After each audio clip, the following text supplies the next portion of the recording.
Խնդրեմ Տիկին Տիկին Վարդանյան,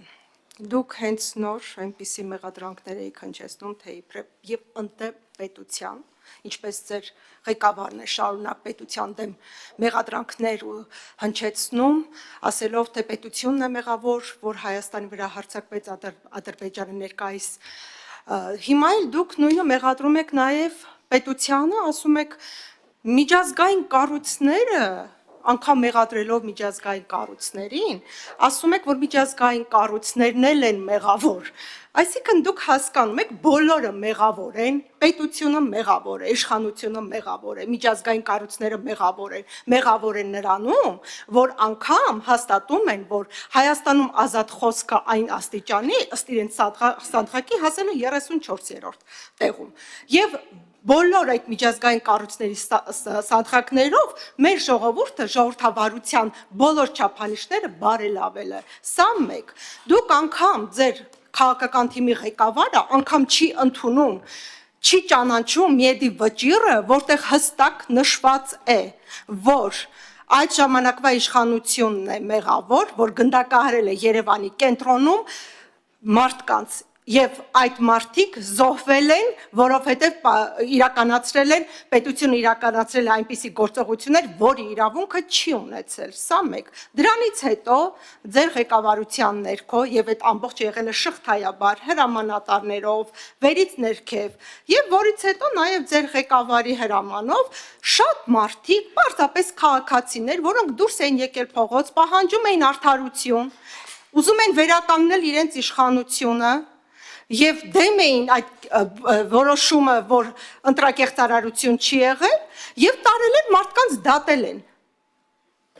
Եվ այդ մարդիկ նստել են եւ միջազգային կառույցները եւ Միեդը այսօրվա վճռով ասում է եղել է քաղբանտարկյալներ։ Դուք հիմա ասում եք Միեդն էլ է սխալ, Միեդի վճռն էլ է սխալ, Միեդը ինչու է այդպեսի բան որոշել, քաղբանտարկյալներ չեն եղել։ Ախր այդպես չի։ Տիկին Վարդանյան ջան, հիմա հարցը ձևակերպում եմ, այդպես չի։ Եվ ընդհանրապես դուք ճիշտ եք համարում, որ կարելի է շարունակաբար պետությանը մեղադրել անտեղի, անհիմն, եւ բացի դրանից չհավատալ դատարանների վճիռներին, երբ որ հոգեվորականը բացահայտ ասում է, ես ասել եմ դուրս եկեք ռազմական հեղաշրջում իրականացրեք, մյուսը նաեւ իրականացրել է այսպես ասած ահաբեկչական պլան, չէ՞ որ այդ ամենը բացահայտված է։ Ինչու եք հերքում։ Եվ այսօր գալ այդպես ահուսարսափ տարածել, տեսեք, Երևանում, Հայաստանում ինչպեսի իրավիճակ է, մարդիկ անազատության մեջ են, չի կարելի, ժողովուրդ հերիքա բավական է դուք շարունակ պետությանը մեղադրեք, անհիմն պետությանը։ Հարցը անկեղծ ասած չհասկացա, բայց Տիկին Քրոյան։ հա, ես ճիշտ եմ համարում։ Շատ լավ, ուրեմն սկսեմ սկզբից։ Նախ ասում եք բոլորը մեղավոր են բացի ձեզանից, խնդրում եմ այդ ձեր կրեդոն, մյուսներին մի վերագրեք, որովհետև բոլոր խնդիրներում դուք ձեր իշխանությունը մեղավորներ փնտրում է եւ գտնում է, բայց սեփական մեղավորությունը որևէ կերպ չի տեսնում։ Մենք խոսում ենք բոլորովին այլ իրավիճակի մասին, խոսքը այսօրվա քաղբանտարկյալների մասին է եւ ես հասկանում եմ, որ ամենահեշտ տարբերակն է, երբ լուրջ հակափաստարկներ չկան, ելի հիշեցնել, թե նախկինում ինչ է եղել, գիտեք, ցավոք սրտի դուք մեզ ստիպում եք անընդհատ քննարկումը տանել նախկինի ու ներկայի մեջ, բայց մենք ի վերջո պետք է խոսենք ապագայի մասին։ Մենք այսօր քննարկում ենք քաղբանտարկյալների խնդիրը ելնելով հենց նրանից, որ քննարկում ենք մեր պետության ապագայի տեսլականը։ Մենք խոսում ենք այսօրվա քաղաքական բանտարկյալների մասին։ Ինչ վերաբերում է անընդհատ քննադատում եք պետությունը ասելով այս պարագայում նկատի ունենք իշխանությունը, իսկ մեղադրում ենք պետությունը ասելով նկատի ենք ունենում իշխանությունը, իսկ իշխանությունը հենց միակ պատասխանատուն է։ Բա ով է պատասխանատու։ Փողոցով անցնող մարդիկ գնանք իրենցից պատասխանատվություն խնդրենք,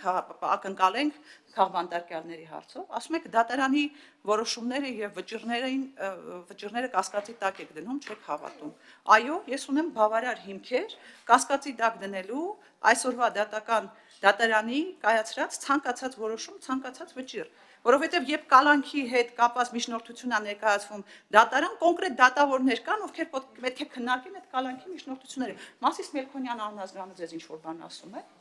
Հիմա ես այս պարագայում հիմքեր ունեմ կասկածի տակ դնելու մեր դատական համակարգի կողմից իրականացվող արդարադատությունը, իսկ ես դա կոչվում եմ անարդարադատություն։ Ինչ վերաբերում է միջազգային կառույցների հանդեպ մեղադրանք չհնչեց, դա պարզապես գնահատականներ էին, եւ միևնույն ժամանակ ինչ վերաբերում է մի այդ վճռին, ես չհասկացա, թե դուք որտեղից վերցրեցիք, որ ես անդրադարձ եմ կատարել մի այդ վճռին։ Բայց եթե խոսեցիք մի այդ վճռի մասին, պետք է նշեմ, որ մի այդ վճռում էլ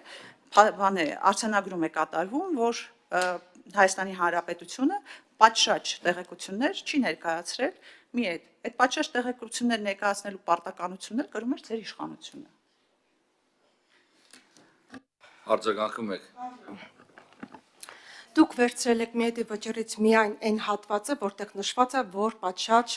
այսպես ասած, տեղեկատվություն, քննություն չի իրականացվել, բայց ինչու չեք արձանագրում այն փաստը, որ մի այդ վճռով, ըստ մի այդ վճռի, որ ամբողջ այդ հրամանատարական շղթան վերից վար սկսված նախագահից մինչև ստորին օղակները եւս պետք է կրեն պատասխանատվություն, ովքեր հրամայել են կրակեն ժողովրդի վրա 0038-րդ որոշումն էլ ձեզ վկա։ Ինչու էր ձեր ղեկավարը բերում Երևանի կենտրոն զինված ուժերին, ինչի իրավունքը ինքը չունի։ Այդ ամենը ձեզ համար ոչինչ էին, միայն պատշաճ քննություն եք բերում, այսօր մեզ ասում շարունակաբար։ Ճիշտ չի,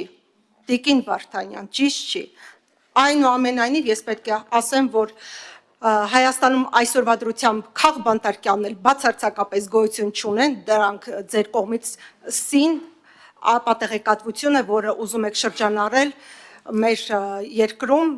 եւ նաեւ այդ ձեր ասացները, որ հիմա ինչ իրավիճակ է երկրում քաոս է, ընդհանրապես ուզում եք վախի մթնոլորտ սերմանել մեր քաղաքացիների մեջ եւ պետք է ասեմ, չարաչար սխալվում եք, մեր քաղաքացիները շատ լավ գիտեն ով է, ով ինչի է ունակ, ինչի ունակ չէ։ Ես շատ կարճ արձագանքեմ